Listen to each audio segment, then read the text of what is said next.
Alhamdulillahi Rabbil Alamin.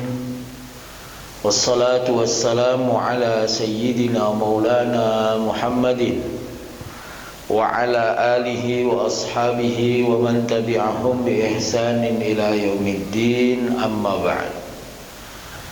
Jamaah Masjid Al-Hidayah, Nurul Hidayah, dan pemirsa channel Kafnun yang dimuliakan Allah Subhanahu wa taala. Alhamdulillah, kita bersyukur kehadirat Allah Subhanahu wa taala.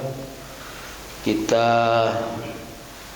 sudah menjalani atau sedang menjalani takdir baik Allah Subhanahu wa taala, yaitu salat subuh berjamaah dilanjutkan dengan ta'lim. Salawat dan salam semoga tetap tercurah kepada baginda Rasul Muhammad sallallahu alaihi wasallam, yang dengan bersolawat kita mendapatkan ampunan dari Allah, mendapatkan rahmah dari Allah, dan itu semua menjadi bekal bagi kita untuk kehidupan di dunia dan di akhirat kelak. Jamaah sekalian yang dimuliakan Allah, kita lanjutkan pengajian kita sampai ke hadis yang ke-54. Ya, rahmat ya. Bismillahirrahmanirrahim. Qala al-muallif rahimahullahu ta'ala wa nafa'ana Allahu bi ulumihi fid dharain, amin. Ruwiya, diriwayatkan baginda Rasul Muhammad sallallahu alaihi wasallam bersabda, "Idza adzanal muadzinu yaumal jumu'ati." Idza adzanal muadzinu, apabila muadzin sudah azan, yaumal jumu'ati, pada hari Jumat, haruma, maka haram apa al-amalu, segala bentuk aktivitas. Aktivitas yang dimaksud di sini tidak hanya jual beli, ya, tapi segala aktivitas yang itu bukan dalam rangka Jumatan. Kata Al-Quran, apa kalimatnya, ayatnya, wa idza nudiya lis-salati min yaumil jumu'ati fas'au ila dzikrillahi wa dzarul bai'. Tinggalkan jual beli. Oh, berarti kalau bukan jual beli boleh nggak? Kalau bukan jual beli, udah azan Jumat terus tinggalkan jual beli, berarti kalau bukan jual beli boleh? Enggak. Semua aktivitas yang itu tidak ada kaitannya dengan sholat Jumat maka haram. Haram itu maknanya apa? Dosa. Apa diantaranya selain jual beli? Nih, Jumatan, HP. Ya, udah tahu udah azan masuk, apalagi sambil khotib. Ya, sambil dengerin khotib main HP. Nah, ada tuh. Nah, itu dia melakukan sebuah dosa. Jumatannya sah nggak? Sah Jumatannya, tapi dia berdosa. Kalau sudah azan berkumandang, ya aktivitas yang dilakukan hanyalah aktivitas Jumatan. Ya. Termasuk misalnya apa namanya? Kita beraktivitas yang lain, apapun itu, baca buku, segala macam. Ya. Kalimatnya kenapa? Wadzarul bai'. Kenapa di situ cuma jual beli? Ya pada saat itu, pada saat Nabi, itu yang aktivitas yang mereka lakukan sehingga mereka tidak bersegera Jumatan atau sudah azan, itu adalah jual beli. Ya. Nah, ini menjadi perhatian. Pertanyaannya kenapa? Karena kita itu punya kewajiban melaksanakan sholat Jumat. Maka ketika khotib sudah naik mimbar, kita datang terlambat, itu nggak usah sholat, jangan berdiri. Udah tahu azan yang kedua itu loh, Khatib sudah assalamualaikum warahmatullahi wabarakatuh, terus duduk, kan azan tuh, kita datang, jangan berdiri, langsung duduk. Nah, karena apa? Karena melaksanakan sholat itu sunnah, mendengarkan khatib itu wajib. Karena itu bagian dari apa? Bagian dari sholat Jumat. Jadi sholat Jumat itu dua. Satu, mendengarkan khutbah wajamaah. Dua, sholat 2 rakaat. Sementara bagi khatib itu kewajibannya apa? Memperdengarkan khutbah. Jadi khutbah itu nggak boleh suaranya pelan. Misalnya mic-nya mati, terus dia suaranya pelan sehingga yang di sana nggak kedengar, nggak boleh. Dia harus suaranya tinggi. Jamaah sekali gitu. Karena kewajiban dia tuh memperdengarkan kepada minimal 40 orang. Nah ini, jadi perkara Jumat itu jangan dianggap sebagai perkara biasa. Hari Jumat itu adalah hari yang luar biasa. Di dalam riwayatnya Imam At-Tirmidzi, al-Jumu'atu, hari Jumat adalah sayyidul ayyam. Dia itu tuannya para hari. Kalau orang dulu umat Yahudi itu Sabtu, Nasrani itu Ahad, maka Islam itu Jumat. Jadi pilihan hari Jumat Nabi SAW dan Al-Quran itu adalah pilihan yang juga menunjukkan identitas kita sebagai umat Nabi Muhammad SAW. Nah, yang selanjutnya adalah bahwa sholat Jumat itu kenapa dia harus dilakukan pada dasarnya di masjid jami'. Kalau orang dulu itu harus di masjid jami'. Masjid jami' itu apa? Masjid yang mengumpulkan banyak orang. Sehingga masjid boleh banyak, tapi yang ngadain Jumatan jangan semuanya. Kira-kira begitu. Masjid boleh banyak, tapi yang ngadain Jumatan jangan semuanya. Kalau sekarang kan enggak ya, semuanya. Yang penting masjid ngadain Jumatan. Zaman saya kecil itu enggak loh, di Karet itu hanya masjid jami yang ngadain Jumatan. Masjid-masjid kecil enggak ngadain Jumatan. Kenapa? Kapan kita ngumpulnya? Kapan kita ketemu orang lain selain orang yang ketemu di sholat 5 waktu? Tapi sekarang karena yang sholat 5 waktu di masjid juga jarang, ya ketemunya Jumatan. Itu aja nggak ketemu, orang kantor ngaji kerja, hari Jumat kerja. Jadi yang Jumatan di masjid siapa? Di masjid komplek, di masjid tempat tinggalnya, pensiunan, pengangguran, atau yang kerjanya shift ya. Kalau yang kerjanya istilahnya itu weekdays ya, Senin sampai Jumat, yang nggak bakalan ketemu dia. Nah, terus kapan dia ketemu sama tetangganya untuk ibadah bareng tuh kapan? Kira-kira aja kapan? Lebaran, setahun sekali. Itu aja kalau dia nggak mudik. Kalau dia mudik, nyaris dia nggak pernah bareng sama saudaranya, tetangganya ibadah bareng. Itu kelihatannya sesuatu yang sederhana, tapi itu penting untuk diperhatikan ya, bahwa kita itu diatur oleh agama, oleh Nabi kita untuk beribadah tuh bareng. Iyyaka na'budu wa iyyaka nasta'in. Nah, yang kita ajak bareng tuh siapa sih? Ya, yang kita ajak bareng kan saudara kita, tetangga kita terdekat ya, supaya kita tahu apa kabar. Kali aja kan dia butuh ya kan, wah saya lagi susah. Nah, kita tahu, oh dia lagi susah. Kelihatan nggak kalau orang sholat lagi susah sama orang sholat lagi senang? Kelihatan. Kalau lagi susah sholatnya, wah, nanti habis sholat doanya, wah, gitu. Nah, itu kalau kata Al-Quran, apa? Innal insana lirabbihi lakanud.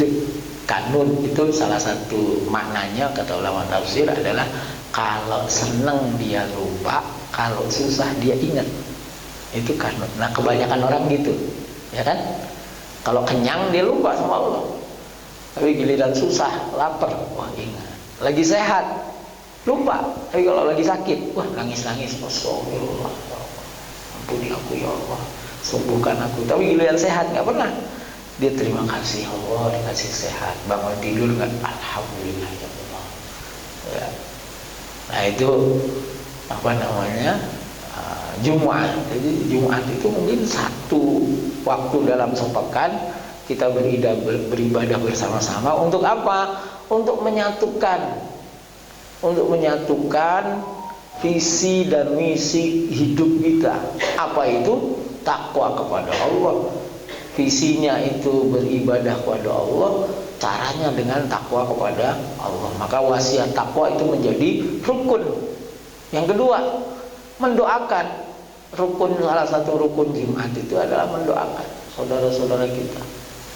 Allahumma ighfir lil muslimina wal muslimat wal mu'minina wal mu'minat. Nah, pas itu doa itu kita betul-betul hati kita hadir untuk mendoakan saudara-saudara kita semuanya. Nah, ini keutamaan hari Jumat, ya. Jadi jangan kemudian kita menjadikan atau perasaan kita tuh hari Jumat tuh hari biasa, ya. Terus ada yang bilang semua hari itu sama. Enggak, semua hari enggak sama, beda-beda. Senin itu harganya beda dengan Selasa. Apa bedanya Senin sama Selasa? Karena hari Senin Nabi dilahirkan. Nabi aja bilang begitu kok. Ketika puasa hari Senin, ditanya kenapa puasa hari Senin? Zaka yaumun wulidtu fihi. Pada hari itu aku dilahirkan. Beda harganya Senin sama Selasa. Rabu beda sama Selasa. Rabu itu hari diciptakannya alam semesta. Makanya kalau mau mulai apa-apa pilihannya itu kalau nggak Ahad, hari pertama tuh Ahad atau hari Rabu gitu. Kamis beda, Jumat beda, jangan disamakan, ya. Idza ataita madja'aka, idza ataita apabila kamu datang, madja'aka tempat berbaringmu. Kalau kamu mau tidur maksudnya, fatawaddo wudu'aka lis-shalah, maka wudulah seperti wudu'mu untuk sholat. Tsumma taji' ala syakkikal aiman, kemudian berbalinglah pada sisimu yang sebelah kanan. Tsumma qul, kemudian berdoalah, Allahumma aslamtu wajhi ilaika, ya Allah aku tundukkan wajahmu ilaika kepadamu, wa fawwadtu amri ilaika, dan aku serahkan urusanku kepadamu. Kita itu Pak kadang terlalu sombong, terlalu percaya diri, terlalu menganggap diri kita tuh bisa ngatur diri kita sendiri. Nabi aja itu berdoa, Allahumma tawalla umurana wala takilna ila anfusina tarfata ain wala aqalla min dzalik. Ya Allah, urus urusan saya. Jangan serahkan urusan saya pada saya sekejap mata pun, atau bahkan lebih kecil dari itu. Jangan. Biar engkau yang urus. Terserahkan semua urusan kita sama Allah. Jangan ngerasa diri kita punya daya, punya kuasa. Enggak, kita tuh nggak punya apa-apa. Sakit, yang nyembuhin Allah. Punya keinginan, yang mewujudkan Allah. Kan? Kita punya keinginan, terwujud nggak? Kalau Allah nggak ingin, enggak. Anta turid wa ana urid, Allahu fa'alu lima yurid. Kita pengen, Anda juga pengen, tapi yang keinginannya senantiasa terlaksana cuma Allah. Jadi kita tuh nggak punya apa-apa, nggak berdaya. Kita itu diberi daya oleh Allah, diberi kekuatan oleh Allah semua. Nah terus kok pengen ngurus, fawattu amri ilaika wa alja'tu dhahri ilaika, aku sandarkan punggungku ilaika kepadamu, raghbatan ilaika, karena sangat berharap kepadamu. La malja'a wa la manja minka illa ilaika, tidak ada tempat bersandar, tidak ada tempat keselamatan minka darimu, illa ilaika, kecuali kepadamu. Allahumma amantu bi kitabika, ya Allah, aku beriman kepada kitabmu, alladzi anzalta, yang engkau turunkan, wa nabiyyika alladzi arsalta, dan beriman kepada nabimu yang engkau utus. Ini artinya apa? Kita tuh mengucapkan ikrar kepada Allah Subhanahu wa ta'ala bahwa hanya engkau satu-satunya Tuhan yang aku sembah, yang kepadamu urusanku semuanya mengarah, yang aku menyandarkan harapanku semuanya kepadamu. Ya, kita itu kadang berharap pada apa? Berharap pada usaha kita. Ya kan? Berharap pada usaha kita. Kalau saya olahraga nanti saya sehat, kalau saya minum obat nanti saya sembuh, kalau saya kerja nanti saya dapat. Enggak gitu caranya. Ya, saya seringkali mengatakan taruh Allah di depan. Lagi sakit, bilang dulu sama Allah, ya Allah sembuhkan saya, baru minum obat. Ya Allah saya pengen ganti mobil, bilang dulu, baru kerja. Ya Allah saya pengen apa lagi Pak? Ganti bini. Jangan pelanggaran, sabarin aja ya Pak ya. Iya. Itu kita mau tidur itu kita ikrar sama Allah tentang Allah. Yang kedua tentang kita ikrar, kita iman sama Al-Quran dan baginda Rasul Muhammad Sallallahu Alaihi Wasallam. Mati kita ditidur nggak dibalikin, aman. Mati dalam keadaan hanifah muslimah, meninggal dalam keadaan bagus, dalam keadaan tawafani muslimah, dalam keadaan muslim. Ya. Nah, ini tidak ada satu ajaran agama yang ngatur sampai ini.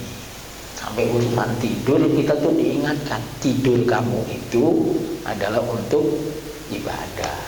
Ya. Sering mengulang-ulang ya. Jadi kalau anak nidurin anak itu bilangnya tidur besok sholat subuh.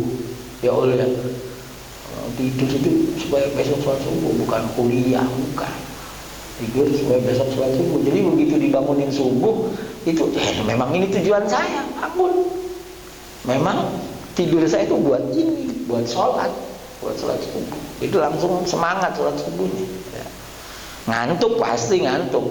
Ini baru tidur jam 3. Jam 3 baru tidur tadi katanya jam 2. Ya nggak apa-apa, bebas tidur mah. Subuh bangun. Ya. Idza aradallahu bi'abdin khairan, idza aradallahu, apabila Allah menghendaki, bi'abdin, kepada seorang hamba, menghendaki apa? Khairan, akan kebaikan. Kalau Allah menghendaki seorang hamba akan kebaikan, Allah pengen anak ini baik, orang ini baik, ya. Ja'ala, maka Allah jadikan ghinahu, kecukupan, rasa cukup, fi nafsihi, di dalam jiwanya. Jika Allah menghendaki sebuah kebaikan pada seorang hamba, maka Allah tanamkan di hatinya rasa cukup, enggak fakir. Ghina itu kecukupan. Dia akan merasa alhamdulillah terhadap apa yang ada pada dirinya yang diberikan Allah. Tapi bukan kemudian kita tidak meminta rahmat Allah, tetap. Ya. Jadi apa maknanya ghina di sini? Maknanya ghina di sini adalah kita menerima Ya, merasa cukup itu artinya menerima apa yang Allah berikan kepada kita, tapi tetap terus meminta rahmat, nggak kemudian berhenti. Ya. Ada syair yang dulu tahun 91 atau 92 itu, Kiai Khalil Bisri, bapaknya Gus Yahya Ketum itu ceramah di pondok di Kerapiak. Itu ngomong syair begini, saya lupa beliau menyampaikan syair ini dari siapa, tapi kalimatnya begini, saya masih ingat. Illam akun akhlastu fi ta'atik fa innani atma'u fi rahmatik wa innama yashfa'u li anni la usyriku fi wahdatik.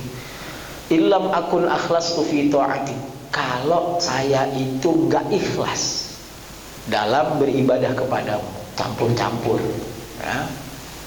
Tapi ya Allah, fa innani atma'u fi rahmatik, tapi aku tuh sangat berharap rahmatmu, sangat berharap rahmat Allah. Kita itu kan butuh dua doang, Pak. Di dunia dan di akhirat itu cuma butuh dua. Satu, butuh rahmat. Ya kalau nggak ada cak rahmat, gimana nih? Nasi uduk nggak ada, ketan nggak ada. Kita tuh butuh rahmat Allah, buat ibadah butuh rahmat, nanti di akhirat buat dikasih kemudahan butuh rahmat, masuk surga butuh rahmat. Yang kedua, butuh ampunan, maghfirah. Di dunia kita butuh maghfirah, ampunan Allah, supaya kita tidak mendapatkan sesuatu yang buruk. Di akhirat kita butuh ampunan Allah, nggak masuk neraka. Kalau diampuni Allah kan nggak masuk neraka dosanya, ya. Nah, butuh itu. Nah, Allah jadikan ghinahu fi nafsihi wa tuqahu fi qalbihi, dan Allah jadikan ketakwaan itu ada di dalam hatinya. Allah menghendaki baik, Allah taruh takwa di hatinya. Apa artinya? Orang ini senantiasa menjalankan perintah. Jadi orang baik itu apa, Pak? Menjalankan perintah apa sih? Perintah utamanya orang mukmin itu sholat. Jadi kalau orang nggak sholat, itu nggak ada baik-baiknya gitu. Bahasa ulama itu malam yusalli fal khairu minhu yuwalli. Malam yusalli ada dua maknanya. Gimana? Siapa yang nggak sholat, fal khairu, maka kebaikan, minhu, darinya, yuwalli, berpaling, alias nggak ada baik-baiknya. Jadi kalau orang itu ukurannya baik apa enggak, itu sholat buat ngukur kita, ya, nggak usah nilai orang lain, kan kita nggak tahu orang lain sholat apa enggak. Jadi kalau kita sholatnya bagus, berarti kita jadi orang baik, berarti kita dikehendaki baik sama Allah. Lah, kalau Allah menghendaki baik, yang menghendaki baik itu Allah, dan Dia fa'alun lima yurid, berarti kita betul orang baik, gitu loh. Jadi kalau kita sudah melakukan sholat, itu kita bersyukurnya masya Allah, alhamdulillah, terima kasih ya Allah. Tapi kalau kita sholatnya nggak beres, subuh bablas, itu harus di sini, ya Allah, hari ini saya nggak sholat. Nah itu, ya. Baik basi ja'ala wa tuqahu fi qalbi. Maka Bapak yang punya anak, saya sekali lagi mengingatkan, kalau anak kita sholatnya bagus, itu prestasi besar, harus diapresiasi, harus dihargai. Kalau begitu melihat anak kita sholat, itu langsung peluk, hebat kamu nak, gitu, diapresiasi.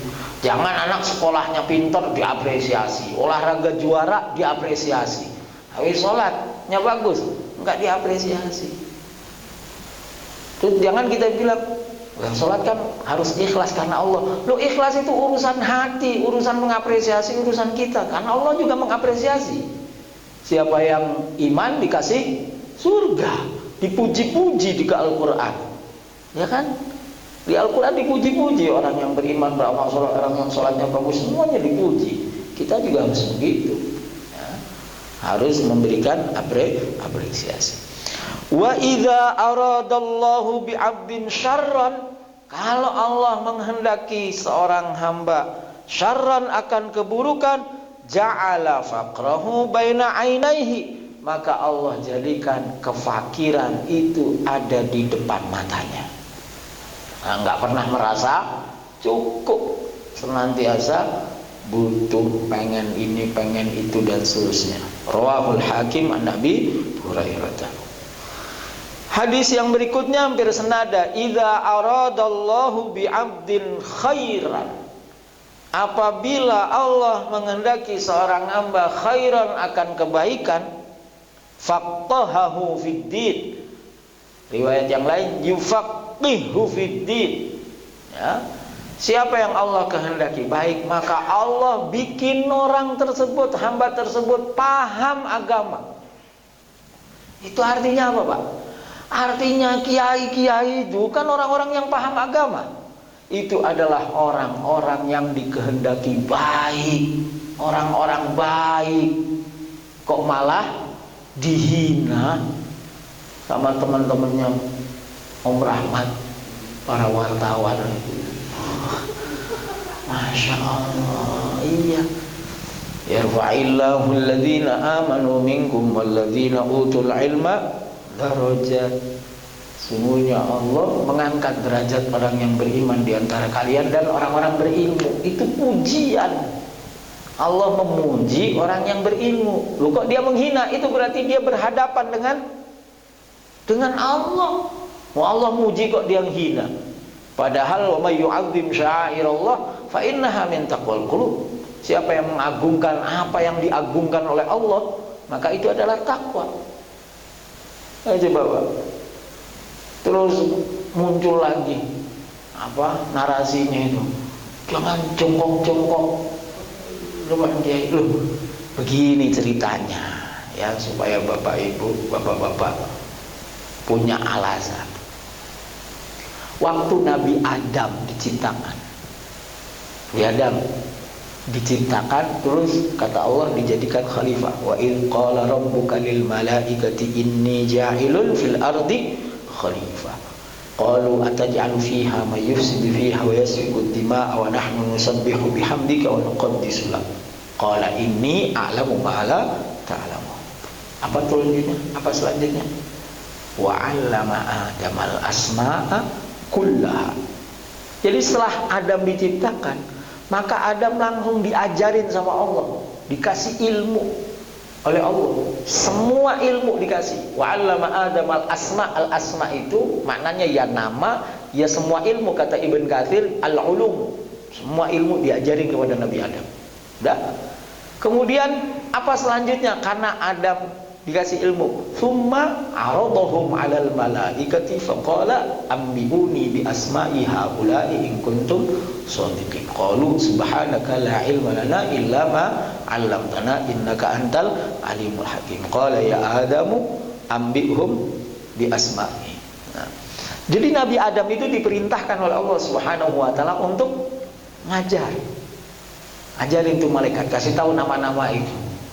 Jadi Nabi Adam tuh jadi pekerjaan pertamanya Nabi Adam habis diciptakan, cepat muncul, pekerjaannya apa? Ngaji sama Allah. Setelah itu ngajar, di guru dia. Ini pekerjaan manusia pertama nih. Terus apa? Wa in qala rabbuka lil apa? Wa in qulna lil malaikati isjudu li Adama fasajadu illa iblis. Lalu Allah perintahkan kepada malaikat untuk sujud. Apa maknanya sujud? Pasti bukan sujud menghamba, bukan, tapi sujud penghormatan. Kenapa Adam dihormati? Karena ilmu itu. Karena ilmu. Lah yang perintah tuh Allah. Suruh malaikat sujud. Itu artinya apa? Kepada yang berilmu kita tuh harus hormat. Gitu maksudnya. Itu maksudnya. Nah ini kok dihina? Umpat kiainya yang dihina itu ya kiai yang alim alamah, yang hari-harinya tuh ngaji. Kalau saya kan hari-harinya tidur. Iya, beliau dari melek mata sampai merem mata itu ngaji. Ki Anwar itu kiai pesantren, Pak, itu keramat-keramat. Kenapa? Karena dari mulai melek mata sampai merem mata ngaji, ilmu, fokus sama ilmu. Dia hidup mah sederhana aja, yang penting bisa makan udah selesai. Mobil itu Pak, boleh jadi bukan dia yang beli, ada orang ngasih. Iya. Oh saya saksi. Kiai saya tuh di Kerapiak begitu model. Ya kalau kita kan kalau mau menikmati sesuatu harus beli, harus punya. Ya itu enggak, dia nggak harus beli, nggak harus punya. Kadang orang nitip aja naro. Saya dulu supir kiai, itu kalau saya kiai mau pergi itu udah datang tuh 3 mobil. Dulu Jaguar, Ongkrong, Mercy seri 7, BMW seri 7, Mercy, udah nongkrong tuh 3 tuh. Punya kiai? Bukan, punya orang. Tapi kiai boleh bebas mau pakai apa, siap nongkrong. Coba, kan enak kan? Ya itu, tapi enaknya itu bukan karena kiainya pengen, bukan, orang pengen. Jadi dari bahasa sederhananya, duit, ini bahasa Gus Bahar, duit dibelanjain sama orang soleh sama dibelanjain sama orang fasik, manfaat mana? Orang soleh, ya udah kasih aja. Mobil dipakai sama kiai, dipakai sama Om Andi. Ya kalau dipakai kiai kan dipakai ngaji. Ke Om Andi, pol-polnya dipakai ke Superindo, ke ITC kan gitu kira-kira. Nah, itu beda, hanya itu. Nah maka orang itu kemudian melakukan penghormatan kepada ulama seperti itu karena Al-Quran mengajarinya seperti itu. Jangan kemudian kita, Pak itu kan dulu malaikat sama Nabi Adam. Iya, malaikat kepada Nabi Adam kalimatnya sujud. Kita enggak sujud, enggak ada orang yang sujud. Sama kiai enggak ada. Pernah enggak Nabi melakukan? Nabi itu pernah sahabat mencium ke tangan Nabi dan kaki Nabi, dicium. Dan mencium kaki itu Nabi biarkan pada saat itu. Sekali kejadian. Ada riwayat. Tapi kita kan nggak seperti itu. Hanya sekedar santri itu diajarin untuk, dan kiainya tuh nggak ngajarin kok itu. Itu santrinya sendiri. Ya habis ngaji begini kali ya gurunya sama kiainya. Ya. Gitu. Nah, jadi memang ada yang berlebihan. Ada yang berlebihan, bagiin makanan dilempar. Oh itu saya nggak pernah nemu. Saya 14 tahun mondok nggak nemu yang begitu. Tapi ada pesantren yang begitu, ada ya. Nah, saya itu berlebihan. Nah itu ya. Jadi idza aradallahu bi'abdil khairan faqahahu fid din. Allah bikin orang ini, hamba ini paham agama. Wa zahadahu fid dunya. Dan Allah buat orang ini zuhud terhadap dunia. Zuhud itu artinya apa?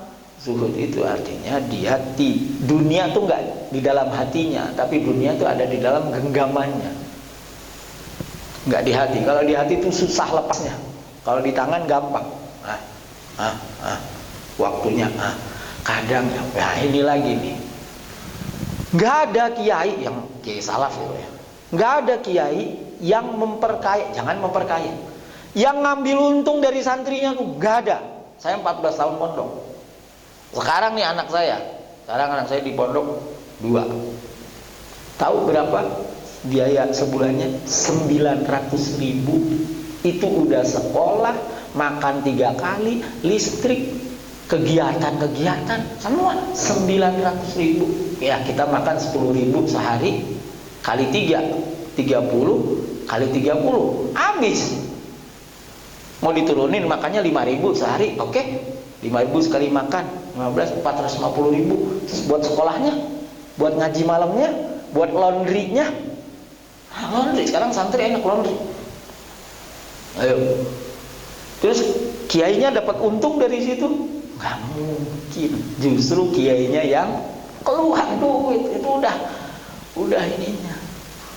Kalau kita Pak Rahmat mau ziarah Wali Songo, yang mau ikut bayar nggak? Bayar.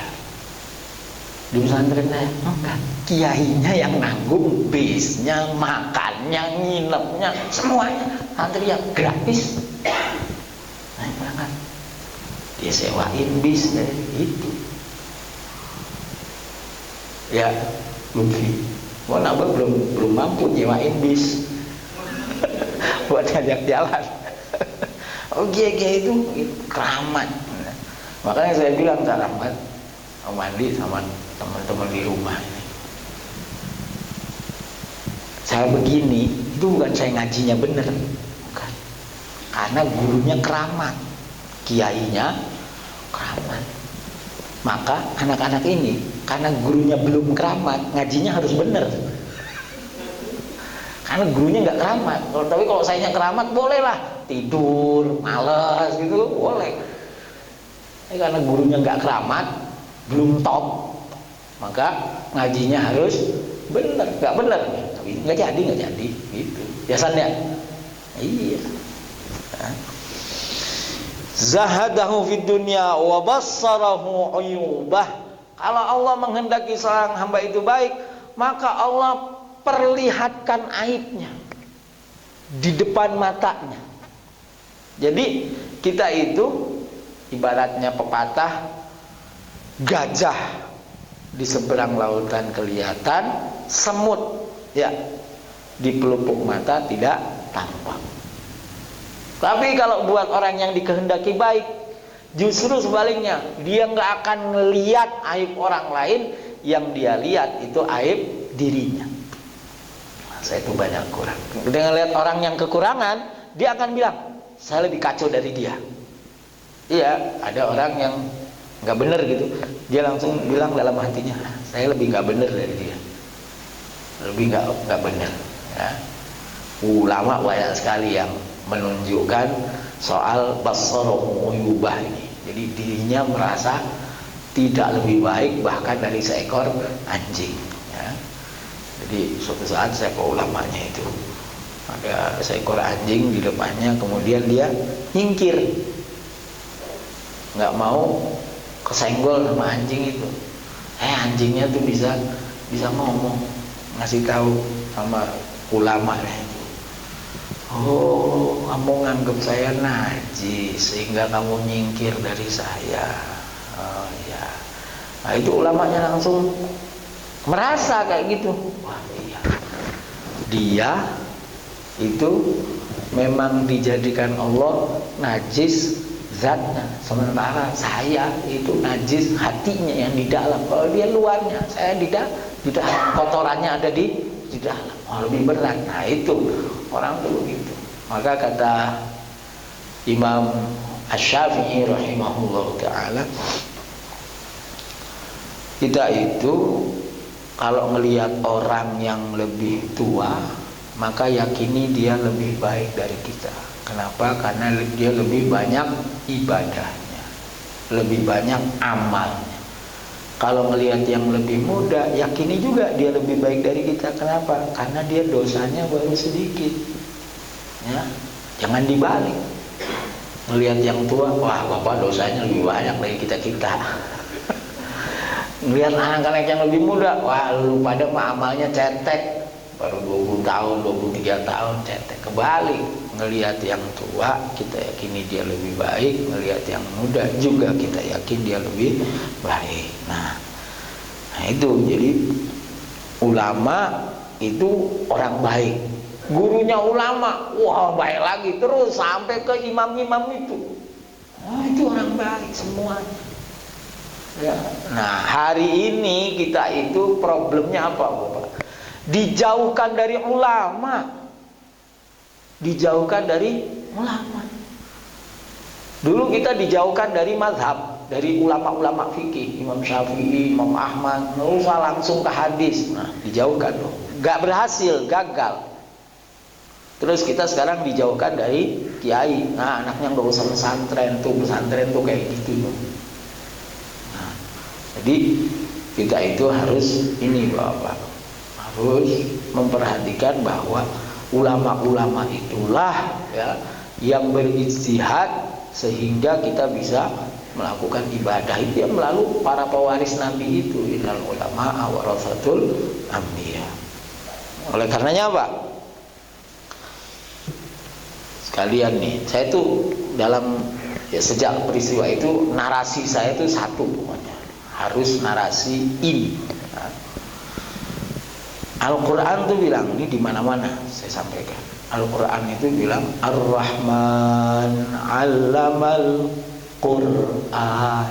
Itu maknanya apa, Pak? Maknanya yang pertama Ar-Rahman, Allah Ar-Rahman yang ngajar itu taruh di depan. Guru itu penting, nomor satu. Baru lihat sekolahannya, kurikulumnya. Jadi kalau nyekolahin anak, mondokin anak, yang dilihat kiainya siapa gitu, bukan oh ini kurikulumnya bagus, oh ini modern, oh ini olimpiade, oh ini bisa. Apa itu? Enggak, lihat gurunya siapa, kiainya siapa. Makanya salah satu hal yang mendorong saya untuk tidak mendirikan pesantren Sanawiyah Aliyah, ya. Kenapa? Karena saya itu belum keramat, belum. Biarin kalau mau mondok sana, ke tempat saya mondok sana, ke pesantren yang salaf-salaf itu, yang kiai-kiainya itu keramat-keramat itu. Nanti 6 tahun mereka mondok aman, 6 tahun mereka mondok aman, insya Allah. Tapi kalau kiainya nggak keramat, apalagi kiainya duitan, ya, wah itu. Ya, lihat aja nanti santrinya, lihat aja. Ya. Nah, apa? Ada itu.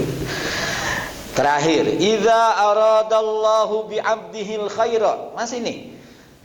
Jika Allah menghendaki hambanya itu akan sebuah kebaikan, Allah menghendaki baik hambanya, ajjalalahul uqubata fid dunya, maka Allah segerakan sanksi hukuman baginya kalau dia melakukan pelanggaran di dunia. Wa idza aradallahu bi'abdihi syarra, kalau Allah menghendaki orang ini keburukan, maka amsaka anhu bidzambi, Allah tahan hukumannya karena dosanya hatta yuwafa bihi yaumal qiyamah, sampai nanti dibalas di hari kiamat. Kalau orang yang dikehendaki baik, dia melakukan kesalahan, Allah segerakan. Loh iya, kita itu mendingan dihukum di sini daripada di sana. Mendingan dihukum di sini daripada di sana. Apa hukuman kalau kita bikin salah itu, apa hukumannya, Pak? Kalau kita bikin salah itu hukumannya pertamanya apa? Hukuman pertamanya itu hatinya gelisah. Kata Nabi SAW, al-ithmu mahaka sodru. Dosa itu adalah sesuatu yang membuat kamu, dada kamu tuh gelisah. Hak. Orang kalau bikin dosa, hatinya tenang. Wah, sholat subuh kesiangan kok tenang. Wah, Lutfi. Itu ya, daru tuh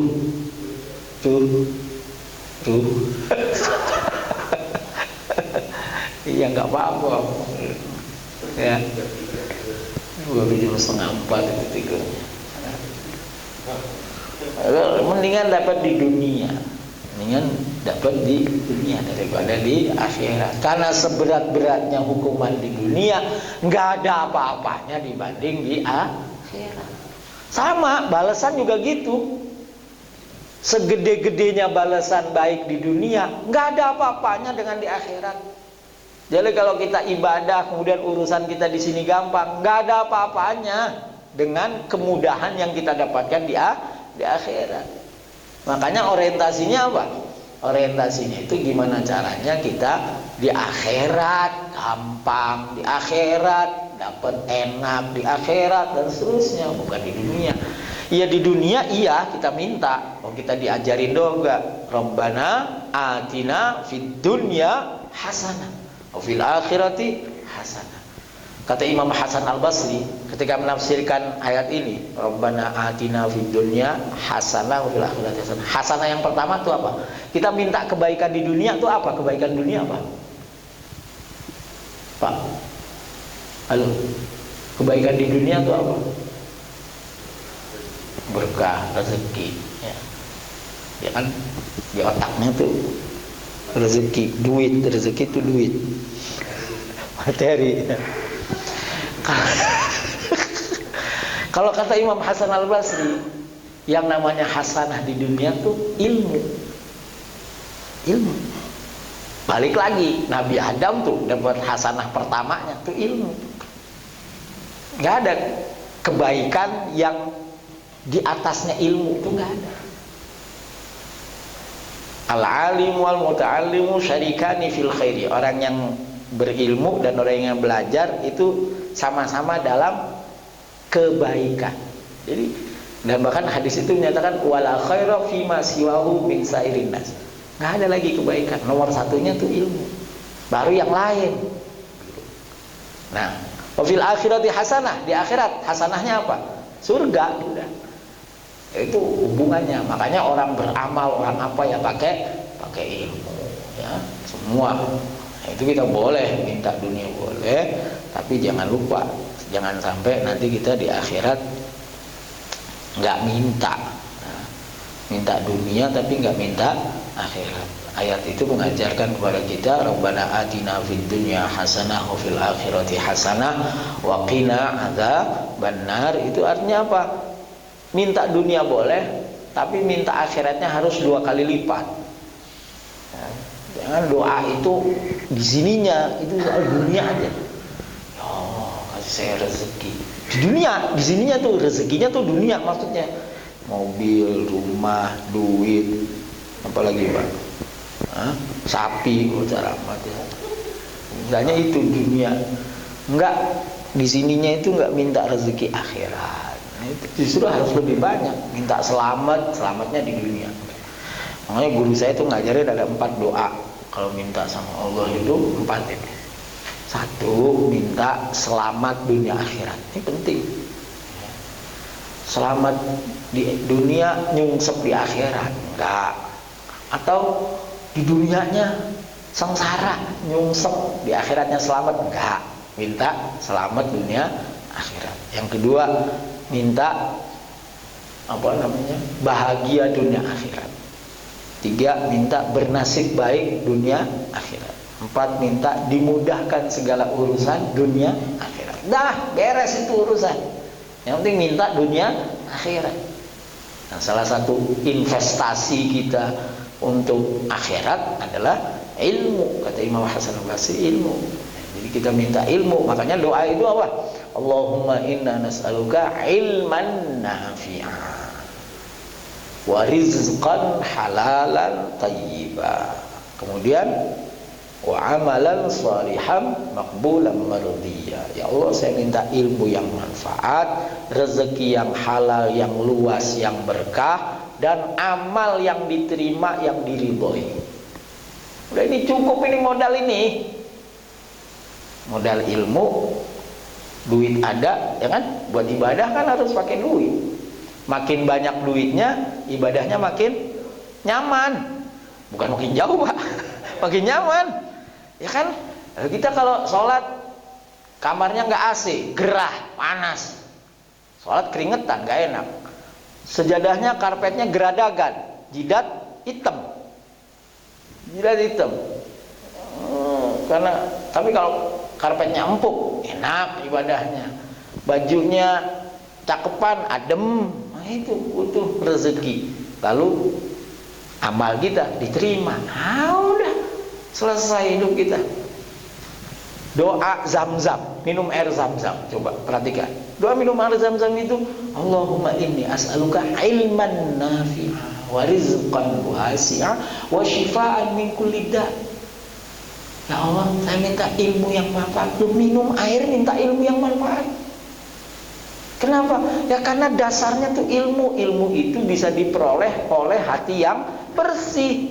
Maka minum Zam-Zam untuk membersihkan. Kata Imam siapa? Imam Syafi'i kan? nanya sama gurunya Imam Waqi tentang buruknya hafalan. Kata Imam Waqi, apa? Al-ilmu nurun wa nurullahi la yu'ta lil 'asi.